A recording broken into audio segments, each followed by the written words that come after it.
So I'm back in my office for the afternoon, and I'm talking with James Winter. Now, James has written his first book is called The Chronicles of Phobos. I probably pronounced that wrong. And the first book is The Fall of Purgatory, and it's out on Amazon. And he's working on book 2, but there's also some other stuff going on. So I'm going to hand it over. This is James. Say hello to James, everybody. And James is going to tell us all about what's going on with James Winter and what's new. Hello, everyone. I'm James Winter. I've never done anything like this before, so this is all new to me.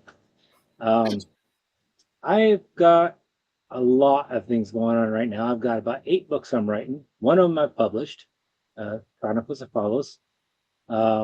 Then there's Chronicles of Phobos Book 2, which is right now tentatively named The Earthly Chronicles, which I don't like the name, but we'll work on that.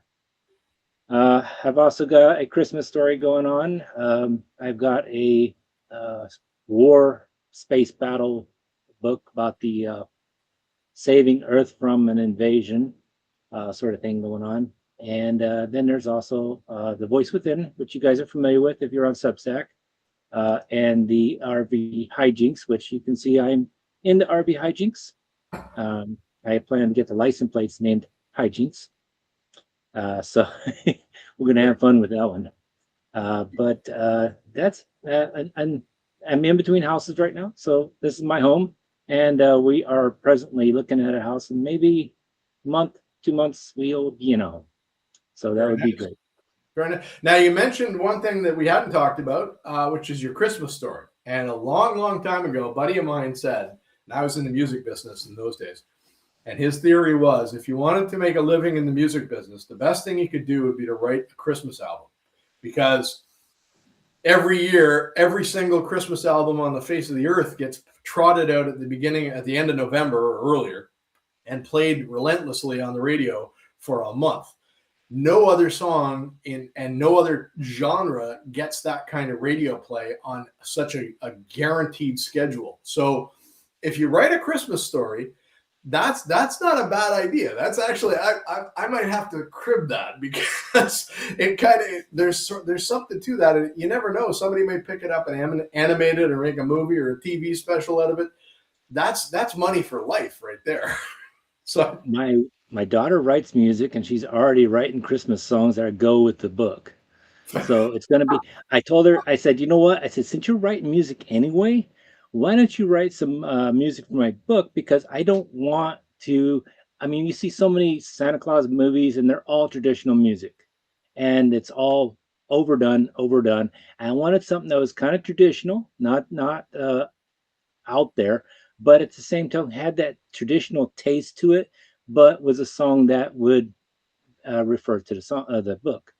And so she's working on that. She's got like 3, I think. That's genius. That's just, as Substack take note, this man knows how to make some money. There's going to be some money in that for you, because like I say, Christmas is one of those things. Every radio station on the planet, and my buddy at the time was in the radio business, is crying for more Christmas music, because every year they have this whole month-long block they have to fill, and they don't have enough that it doesn't get repetitive. It's no matter how much keeps being put out, there's always room for more, because it's such a huge, regularly scheduled thing, and it happens with every radio station in North America and most of Europe. So yeah, Christmas music, Christmas books, Christmas specials, I'm all over it. I think it's a great idea. Yeah. Well, not only that, but as a writer, you know that you cannot quote someone's lyrics off their song. You can say this artist wrote this song, but you can't quote lyrics off their song unless you get their permission. Well, that's why I have my own songs. Excellent. Love it. That's fantastic. That's a great idea. So, okay, that's one thing I'm putting in my pocket, and I'm thinking I gotta find a way to write a Christmas thing. I actually make for Public Domain Superheroes, I made these gorgeous calendars last year. Didn't sell a single one. Only sold one to myself. But I'm hoping now that I'm selling some books and things are moving along that I'll have calendars to sell. But now I've got another seasonal thing I got to think about. I'm going to put together a Christmas story for December. It's a good idea. Well, the whole theory was about Santa Claus. I had a dream. I woke up and I told my wife a story about Santa Claus. The main character's name is Joey. He's a common guy. He loves Christmas. And what does Santa Claus do when it's not Christmas? And why isn't Santa Claus present in our world today? And that was the whole theory behind the Yeah, story. that's great. And it just took off. I mean, Perfect. really, just the whole story just unfolded itself. I And love it just, I wrote it, and my wife's like, I love this, you know. So, and then that's pretty much started my writing. that's one of the that I would really of yours. I'd really like to read that. I really would. I think that's great. I'm all up in this the Christmas thing. I'm not a big fan of Christmas stories myself. When it comes to Christmas, I don't read a lot at Christmas time. I have a sort of a I tend to block Christmas down to 3 days. I don't want to hear about it before then. I just want 24th, 25th, 26th, and then done. Just yeah. Me too. Me too. I lived in the Middle East for 3 years, and people would always say, "Didn't you miss Christmas time?" I'm like, "No, it's the best three Christmases I ever had," because in a Muslim country they don't let them make a big fuss about it. The malls have some Christmas stuff like the week before, and the hotel that I was working at as a musician did like a Christmas Eve dinner and a Christmas Day dinner and a Boxing Day dinner, and that was it. And it was like it was the best. It was fantastic because it was all capsulized and tiny, and it sort of boiled down to those 3 days. So what I do now is I have a curated list of movies that I watch over those 3 days, and I save the Christmas Carol movies are what I watch on Christmas Day. I watch like 6 different Scrooges on Christmas Day, but I'm gonna add your book. I am. I think that's great. I love it. I think it's great. So getting back to your published stuff, though, this is what we're here. We want to sell some books. So now I've probably mangled the title when I introduced you. You don't happen to have a copy of the book by any chance handy? I should have asked you that before we started. No, I don't. That's it. It is on Amazon. I will put links down below. You're going to send me all the links for Amazon and everywhere else that it is, and I will put them in the article down here so everybody can go and buy a copy and no problem at all. But tell us a little bit about the book itself so we have a reason to go buy it. It started out with a man who was half angel, half demon, and he was the main character. He Okay. was it was a conglomeration, an accident, and he was born the way he is, and he's a demon hunter. He kills demons. He's got his reasons, and my wife's like, "Well, you got to have a good reason." So I introduced his dad. His dad is a full-blown demon, Phobos, and the book follows character. He's a megalomaniac. He's narcissistic. He's flamboyant. I like him already. He's huh? I like him already. Yes, he's just that aristocratic smartass, you know. And I had so much fun writing him. He pretty much took over the whole book, and that's why it's called the Chronicles of Phobos, because he narrates the story, and instead of as like in narrating, it's a story, but he puts his little snide remarks in the beginning of the chapter and in the chapter, in little places that if you look, you'll see by Phobos, um, Very like nice. the first chapter is like this is where it all began, the nurse who started all the troubles. It's something Excellent. like that. No, that's great. That's fantastic. Now, this has gone on to a second book, and you're writing the second book. Now, we had a chance before we started all this to have a quick chat to sort of get me into the James Winter world. But as I understand it, it's not done yet, and there's a bit of a hitch. So tell us about what Substack loves process. So feel free to elaborate. Well, I accidentally put my book in storage when we moved into this RV. So there was about 2 months that I was not touching the story at all. And I finally went back up to where our storage was in South Dakota, and I got the book, brought it back here with my computer, and started reading it. I'm like going, this does not make any sense at all. 37 chapters into this book, and now I got to rewrite it. And it's really complicated because there is a change in the main character Phobos, and there's a lot of ruin technology. Okay, things are going on with the ruins. The angels are not behaving the way the angels should. The demons are not behaving the way the demons should, and there's a person in the mix who's actually learning to rewrite the rules, and this is throwing everything off because no human should be able to do this. And so when I was writing this, it was getting just kind of out of control. And I'm mentally handicapped. I've had 3 strokes, so my memory I have a memory of about 13 hours. After 13 hours, I will forget everything. Oh wow. Okay. So for me, writing a book, I have to actually start at the beginning of the book and read the whole book to know where I'm writing at. Wow. So it's a process. Wow. So Okay. then when I started reading this part, I'm like, going, why would I write this? Why am I doing this? And so I started rewriting it, and I'm glad I did, because it actually is making a lot more sense now Okay. of the moon technology and why this person is doing what this person's doing. Oh well. Okay. So there's a whole lot to unpack there. There's a lot to talk about there, and we're going to talk about all of it because it all fascinates me. But the one thing you talked about, losing your memory after 13 hours. Now, we're going to get back to this, but it reminded me, my mother was in her 80s when she passed away. But as she was getting closer to her 80s, she used to joke that she was losing her memory. She was getting Alzheimer's, and she would make a joke of things when she forgot them and that sort of thing. And I always kidded her back. I said, well, when it gets really bad, the good news is you only have to carry one book. And that's that. You pick your favorite, and I'll just hand it to you, and you read it every day, and you'll be brand new every time. So there is a small upside on that, But the memory thing, I am blown away by this, James. I did not realize. I did read something like that in your Substack at one point when you mentioned it. I remembered that. But I mean, there's so many of us on Substack, and I'm subscribed to so many people. I do, and I do apologize to anybody that I had this happens to. Sometimes I just forget what we've talked about or what I've read about you. But the 13-hour memory, that is, I can see that being, like you called it, a mental handicap. I can see it kind of being both a handicap and a superpower at the same time, because when you come back to your work, like you just did, you get a fresh perspective of, okay, I wrote this, and does it work? You actually have to sort of go back through it. Sometimes as writers, we write things, put them aside, hand them to an editor, or go draft them again, and we're so deep within it, we sort of don't see the seams, and we don't see the problems. So you have a kind of an advantage there in a little way. Obviously not one you would choose, but I think it's something that if I were in your shoes, I'd want to lean into it, because that does have a certain advantage in terms of, everything you wrote is coherent because it has to be. Mm-hmm. Yes. So how does that work for you? Like you said, every single thing, but we're talking here, and you're talking about the previous book and that sort of thing. So your memory isn't perfect exactly like it resets at 13 hours, is it?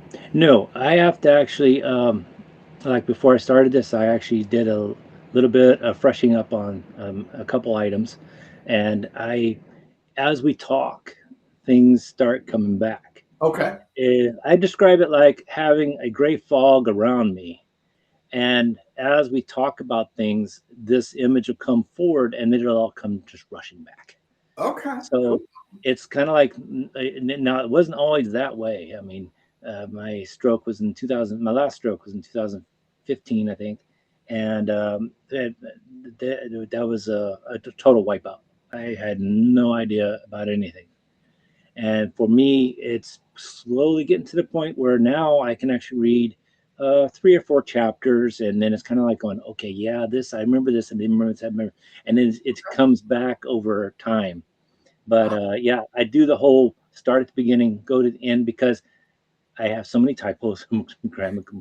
Even my book that I published, I rushed it out there, and I'm like going, wait, I'm going to have to do a revision of that book, because there's things in there that I have to change.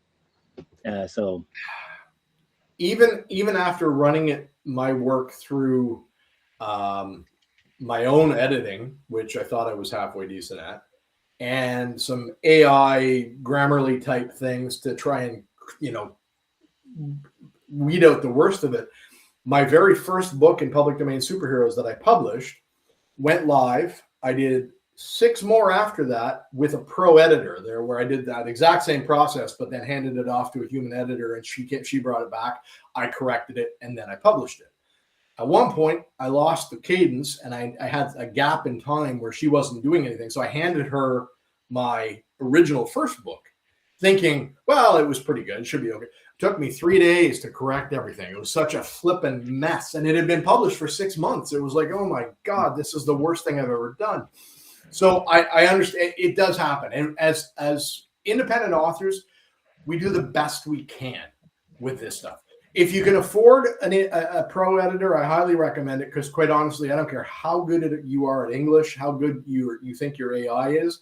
I guarantee you a pro editor is going to come back and go, here's a mistake, here's a mistake, here's a mistake, here's a mistake. This is a there, that's a there, that's a there, and they're all wrong. And those things, you know, it's invaluable. And I honestly, the money I spend on it, I think it's worth every penny.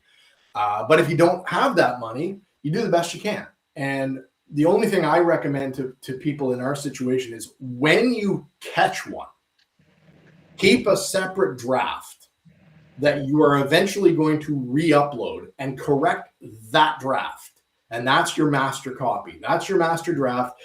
When it gets to a point where you feel like, okay, I think I've caught everything I'm going to catch and it's time to re-upload, then you throw away your old one. That's your master draft, and you start a new master draft, because you're very likely going to find more mistakes down the road on that same draft. People will come to you and go, I ran across this thing where you said thought, but there was no T, and it looked like though. And I you know, those kinds of happens to me all the time. That's my favorite. I do that one like 5 times a book. So back to okay. So you've got 2 books. One you're rewriting, and you have challenges around that, which I'm very interested in doing a sit down with authors just about the challenges. So we're going to get back to that one day. I'm going to have you on. We're just going to talk about the specific things in each author's life that are a block to getting work done. Like your memory loss is a prime perfect example.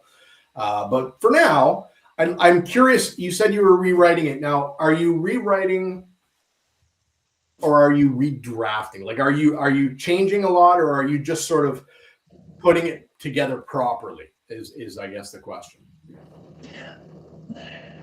I'm going through it, rereading it, and then I'm trying to check. I have notes on the side where, you know, I have errors where things are not consistency. My biggest thing is I want to be consistent through both books so that they jive together. It's like, so you can't read book 1 and say book 2, oh, that is weird. You know, so it's just, I'm trying to go through chapter to chapter and it's not a total rewrite. I mean, I'm not trashing chapters. I'm actually making more sense of what's there, because it was going way off on a deep end of a tangent that was, I had no idea what the heck I was thinking about. There's nothing wrong with that. My thing there would be, okay, I'm going to take that and put that aside, because there might be a book in that. And let's just get back to the story I'm trying to tell. I've got plenty. I write, as Substackers will know, I put out a book a month. Every time I write a book, and my books are short, so they're only 100, 120 pages. They're adventure books, and there's not, you know, I'm not solving the world's problems when I'm writing these. But every single time I write one, by the time I'm done that 120, 150 pages, whatever it is, I got 3 more jobs on the board, because I find 3 more things I want to write that are either related, or they just pop into my head while I'm writing it that are, you know, part of the universe, but not related to the story I'm working on. People have literally asked me, where do you get your ideas? I'm like, I have no flipping idea. I don't know. They just show up. I just, you know, I'm so immersed, or at least I was as a kid, in all this kind of stuff, that when I'm writing my pulp stuff and whatever, it just all kind of is there. It's all in my head. Like there's like a little mechanic back there, and he's building stuff, and I don't even know he's doing it. And he just kind of throws one out every once in a while. Goes, do this. So what's that? You've got a book on the, what's the plan for that in terms of like, when are we going to see book 2 is the first question. Well, if everything goes good, probably by the end of this month. Nice. That's great. Yeah, because and then there's going to be a book 3 in the works, but I wanted to go back and finish the Joey book, and then there's the Space Battle one, the Battle for Earth, that one, and then, but like you, I have actually Cat Meow. I used to have on my chats scenarios. Okay. I thousands of scenarios in a Word document on my computer. Where I just write these scenarios down, and they're potential stories, but they're No, only like a paragraph, and they're absolutely. just scenarios. So I was thinking about maybe doing like a Friday scenario day where I just do a scenario on Friday on I Sunday. love it. I love it. My third book I wrote for the 3-day novel contest. All I had when I started, so if you've ever, this is a con I've been running for years. I've done 4 of these, and one should be coming back soon. Hopefully, in terms of judging, I won't win, but that's okay. But the third one I wrote, I literally had one sentence in my head. You're not allowed to pre-write anything. You can't write you can't write an outline. You can't do anything. But you can. Sorry, no, you can write an outline, but you can't do anything else. You can't write any dialogue. You can't write anything else to be technically in the rules for the 3-day novel contest. I don't write outlines. That's just not something I do. All I had was this one sentence, and I didn't know where it was going to go. I had literally no idea. So Saturday at 12 o'clock midnight on the Labor Day weekend, I typed that into my laptop, and I just went. And it turned into a sci-fi murder mystery that's not what I thought I was going to do, but okay, that's what I ended up with. So we as authors, a lot of times we don't know where these ideas come from. Sometimes they're inspired by direct things in our lives and that sort of thing. But that idea, no clue where it came from. Yeah, I understand that. I mean, angels and demons. It's not like you're looking out your window and going, well, we'll write a book about that guy, because the inspiration's coming from somewhere else there.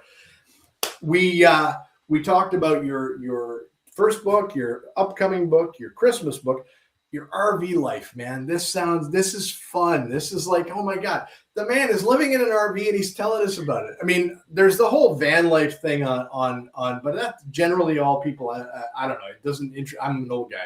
That doesn't. But RV life, I could see myself one day, up stakes and hopping in an RV and going to see the world. What's it like? Like, you've got your whole family there, right? Yeah, I got my 18-year-old daughter, my handicapped son. He's 25, but he's got the mentality of a 2-year-old. Oh, I've wow. got 3 dogs and my wife. And we bought this RV, and we were looking at all these RVs, and I was told my wife, said, a small one would be fine, just a small one. And I'm glad we got this. It's 32 or 37 feet, and it's got a back bedroom for my daughter. My son sleeps on the couch, and then there's a room for me and my wife. So we have that privacy, and I couldn't imagine it without the privacy. No kidding. Oh, Especially when we got the flu. All these things I write about are true. They are actually happening to us. But I thought, if I wrote it the way it actually happens, it's kind of like, oh my God, that's horrible, But to make it funny, to laugh at it, that's entertainment. It's great. It's wonderful. I mean, Substack, you got to check this stuff out, because it's a hoot. It's fun. And you have this ongoing for at least probably another month. But I mean, would you consider taking all that? I would, in your shoes, since you've already published a book, take all that and collect it all and re-edit it and slap that sucker up on Amazon as a book. I mean, it may not be the biggest book out there, but you've got quite a bit. There's quite a few articles, so you probably could turn it into a fairly decent sized book, I would think. Actually, I'm on Wattpad, and up there I'm on number 5 on the list.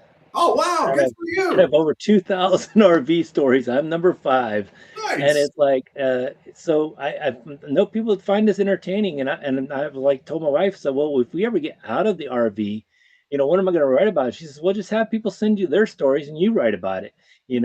That's and I could actually make a book out of that. And you have two ways you could go on that.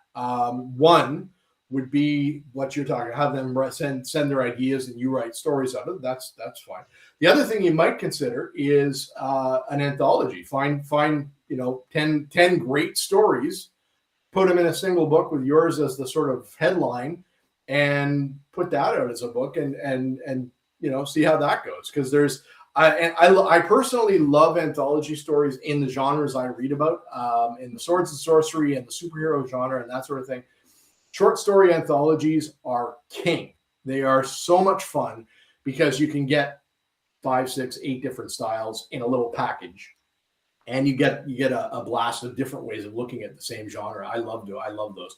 There's a couple of series back in the 70s that did exactly that with Swords and Sorcery, Swords Against Darkness, Flashing Swords. There were a bunch of them at the time. They've I'm sure they're out there, but those are the ones I fondly remember. So yeah, you could do a Flashing RVs. I mean, there's no doubt. There's no doubt. There's enough material there already. I think you might have some. Yeah, So I don't think it'd be as fun if it was not actually happening to me. exactly, You know? that's kind of why I think the anthology thing might be the way to go. If you could find 10 other people who have similar fun stories in different veins and different whatever, and put them together, that would probably be more genuine than you writing RV stories because you've written RV stories about your own. Yeah. I just that's my take on it. But I mean, you do what you want to do. That's the beautiful thing about indie work is nobody tells me what I can write. I'm writing what I'm going to write. That's what I do. We're coming up on a half an hour, my friend. Like I said, we try to keep these short, but it never works because you guys out there, all you Substack people, are also damned interesting, and I get going and I just want to hear more. So we're going to have James back. It's going to happen again. I might do something with a couple of people and put together something a little different coming up. I'd like to see this turn into something more than just on Substack. I'm trying to work this into something on YouTube and the rest of it. If you're out there on Substack, subscribe and like James Winter. All his links are going to be down below, and we're gonna have everything that we've talked about. You'll be able to find with no trouble down here. This will be up on YouTube and of course on Substack as usual. Like and subscribe to me because I need the money. And not that makes me any damn money, but you know what I'm saying. And buy the books, both of us. We both love you to buy and review the books. Please review the books. Anything you buy, we appreciate very greatly. Anything that you review, we appreciate even more. So, from my office and James Winter's RV, anything before we go, James, that you wanted to tell the people that I've forgotten to ask you? Nothing I can recall. Didn't I? That was mean. I shouldn't have done that. That was mean. That's okay. If you think of anything, write it down. We'll catch it next time. We're going to do this again because it's been a hoot. It's been a blast, and you had nothing to worry about. You did. I was fantastic. I loved it. It was once we got the tech problem solved at the beginning. All good. From here and there, guys. It's time to go. We'll talk to you again soon. Thanks so much. And James, it'll take about 20 minutes for this to process, and I'll be in touch on the chats in the meantime. Okay. Bye, everybody. Bye.